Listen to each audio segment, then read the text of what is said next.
Welcome to Cup of Quest, and today's quest takes us across Newcastle and Gateshead in search of Nintendo games, hidden gems, and maybe something a little more dangerous to the wallet. There's GameCube, there's Nintendo Switch, there's Game Boy, and one particular Zelda game that keeps appearing wherever I go.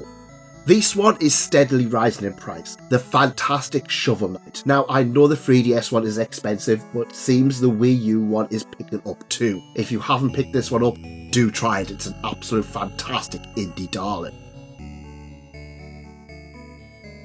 Zelda Wind Waker for the Wii U, I really want this for the Nintendo Switch. Apparently it has been ready for some time, it just has never appeared. You know, I think the Wii U version of this game is now older than the GameCube version was when this game came out. Bizarre how time times, isn't it?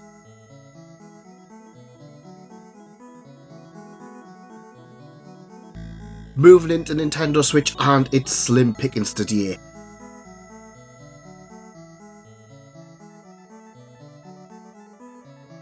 Dark Souls Switch, not one that I'm actually after, as I can't say I've ever played it, but it is one that I think most collectors would want to try out.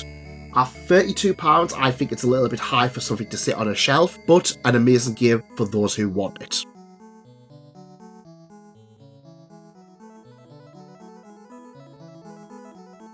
Ori the Collection, heard nothing but great things about this one, but definitely cheap to find online brand new than buying from CEX. This is kind of the problem with modern CEX Switch hunting now. A lot of the games are actually cheaper brand new online, which makes finding genuine deals that little bit harder than it used to be.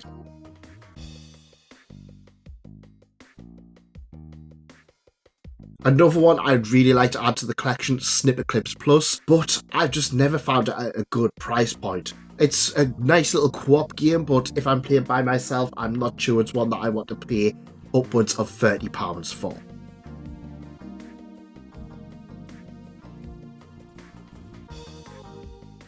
Retro Nintendo looking very thin, only this Terminator Game Boy game, but I think it's time we move on to the next shop.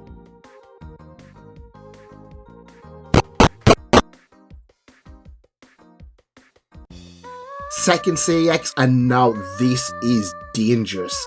Link's Awakening DX boxed for the Game Boy Color, one of my most beloved and important games of all time. But I never actually owned the Game Boy Color version. So that Link's Awakening game, it looked fine from the glass cabinet and I was genuinely looking to splurge. The game is so important to me, and I originally skipped the Game Boy Color version because, well, I wasn't allowed it. I already had the Game Boy version. I wasn't allowed to buy the same game again. But the box had a lot of damage around the corners, and the manual was a bit worse for wear. I had to kind of think about it. I had to think a little bit more about it before splurging on that game. Over in GameCube and a few nice titles, but few I actually need for the collection. Other than this one, The Sims busting out. I'm not sure how the GameCube will handle The Sims, but at £5, it's something I'm willing to try out. Not much else. Piglet game, I'm not getting it at this point. Retro Selection is a bit of a bust, sadly, and honestly, it's hard to focus when that Zelda game is still sitting in the back of my mind.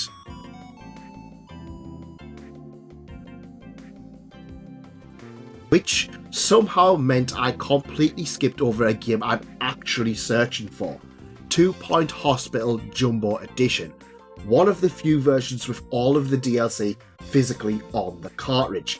If you're looking for 2 Point Hospital, pick this one up, not the standard one. Massive miss from me there. A brief interlude into game, always worth checking out because occasionally they're randomly clearing something amazing, but more often than that, you're paying game prices for stuff that you can find cheaper elsewhere. Last CEX and the window is proven to be fruitful. Wario Land 3 boxed and another copy of Zelda Link's Awakening. Both looking to be good condition too. This could be dangerous. I own Wario Land, but I do want that Zelda. Inside, and the Switch selection looks even more bare than the last CEX. Other than Blasphemous 2, it's the usual suspects showing up again and again. You know, having 3 CEX stores in such close proximity really hurts the stock levels.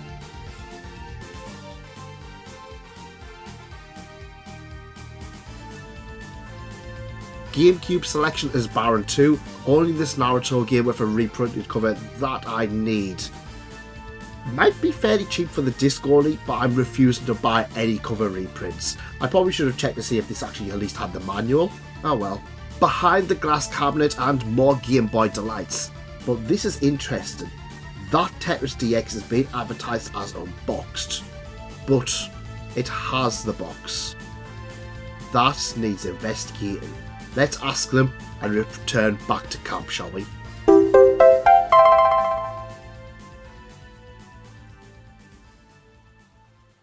Back at camp, and I think it was a good day out. It's always nice to have a good day retro game hunting. It's been a bit of a while since I've been out. Switch stuff, there wasn't a huge amount that I was desperately after. But I did manage to find a few interesting pickups. That Legend of Zelda, it wasn't the quality I wanted, and to be honest, I found something just as exciting that kind of distracted me, so I couldn't justify buying it. I know I'm going to end up going back for that. I know I'm going to end up going back. But what I did pick up today, well, first up was in the Newcastle branch itself. The Granger Street one was The Sims Busting Out. Now, The Sims was interesting on consoles. Very interesting. I mean, this one touts on the back. Explore 60 new locations, including Pixel Acres, the nudist colony. That's right, nudist colonies on a GameCube game, on a Nintendo console. Yeah, so this is basically... The Sims was weird. The Sims was weird because obviously the PC ones everybody knows. The console ones were like a little bit more mission based, so you didn't have like all of the stuff you could buy. You would have to buy like different things in here and then, like do missions to get different stuff. This has got a little bit more story, which is quite funny because it's like there's like Mr. Moneybags or something like that, and at the beginning of each campaign he kind of comes on to steal stuff, and it's like for whatever reason he's like, oh, you haven't gotten a job, so I'm going to take this, and then it's like, oh, you converted the block of flats into a nightclub, I'm going to take your stuff. And I'm just like, this guy's right. It's such a bizarre thing. It's like you are literally playing the villain in this game. But yeah, it's a good Sims experience. You still get the whole kind of create your character, do whatever. The only downside is that this takes up 161 blocks, so even if you've got the bigger memory cards, this is going to take up nearly all of your space. So I sank about 6 or 7 hours into this before just having to delete it off to play other games. Very enjoyable game. I'm going to look and try and get all of the Sims games, because if they're enjoyable as this, despite memory card limitations, I'm playing as the villain. Yeah, I enjoyed it. An off-screen pickup, and this was at Cash Converters in Gateshead. Cash Converters are quite weird in that they don't always like you like recording in there, so I usually just go in, just don't bother recording anyway. It's easy just to blanket to it. I know that some like Retro Ghetto and Collector's Quest have been recording inside, so maybe they've relaxed that a little bit. But I picked up a Switch game that I've been looking for quite some time. Puyo Puyo Tetris 2 and the Ultimate Puzzle Match. Now this was only $12.99. I think it's normally about £20. It did say it includes item cards for skill battle mode. I'm not sure if that was like a physical cards, but they're not in here. But $12.99, it's not the best condition box, but you know what, it's one I wanted to pick up. I don't own the first one, so this is a combination of Puyo Puyo and Tetris.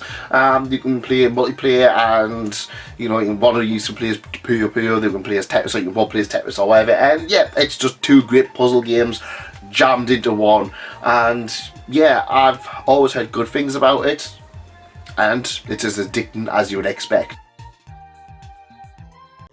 Now the next one was one I had to ask about, and you guys saw at the end of the video. Talking about Puyo Puyo and Tetris. Tetris DX.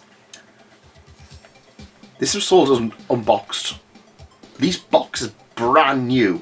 This box is just like perfect. Sold as unboxed. And why is it being sold as unboxed?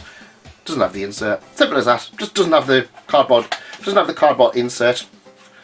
Now it's not like it's a massive gain, because it's like, I think it was like 10 ounce difference between unboxed and boxed, but you're not going to find a box this good quality just everywhere. Honestly, absolutely fantastic. And Game Boy Color is a console that is really near and dear for me. I was there for the start, and I still dip back into that landscape, and Game Boy Color was the handheld that got me back into collecting games again. Tetris DX, well, this was another one, much like Link's Awakening and the Mario DX one. I didn't get this on launch. I didn't get this at all, simply because I already had Tetris. And my initial thought was, it's Tetris in colour. And yeah, this actually does a few different things. This is a little bit of a newer adaptation of Tetris, which is interesting. I think that's a cool little addition. Like I said, for me, I just looked at it, saw Tetris. Oh, I've got Tetris on there. I played Tetris quite a bit. Now this is the second print, so interesting fun fact if you are collecting Game Boy Color. Game Boy Color on here will have like blank color, but there'll also be a shiny one. So the shiny ones, they are the first edition print releases. I didn't know that, so yeah, this is a second release. I don't mind. If I'm going to see the shiny editions, I'll pick up the shiny ones because they just look like slightly cooler on the shelf. But yeah, it's just something worth considering. But yeah, unboxed price for a boxed one, absolutely laughing with that. And Tetris, you can always make time for Tetris, can't you? I mean, I've got plenty of Tetris. Loads of Tetris now. 2 games of Tetris all in one day. Oh, good times. But yeah, a very enjoyable experience. I spent more than I expected. That Tetris kind of put me over what I was expecting to spend, so I had to leave that Link's Awakening. I didn't even ask about that other one that was sitting on the shelf in the Newcastle one. I was just like, I mean, theoretically that might be in a better condition because the Wario Land and the Mario Golf along with the Tetris, the boxes looked immaculate from what I could see anyway. So maybe I might ask about that one next time. I don't know. It's an expensive game, but it's near and dear to me. Gonna have to think about that one. If you like this content, leave a like and consider subscribing to the channel. It really helps out. It's absolutely free. Let me know in the comments, what games have you managed to pick up from CEX and getting a bargain? These unboxed ones, yeah, I'm going to be on the search for more of those cheaper games with the box. Loving it.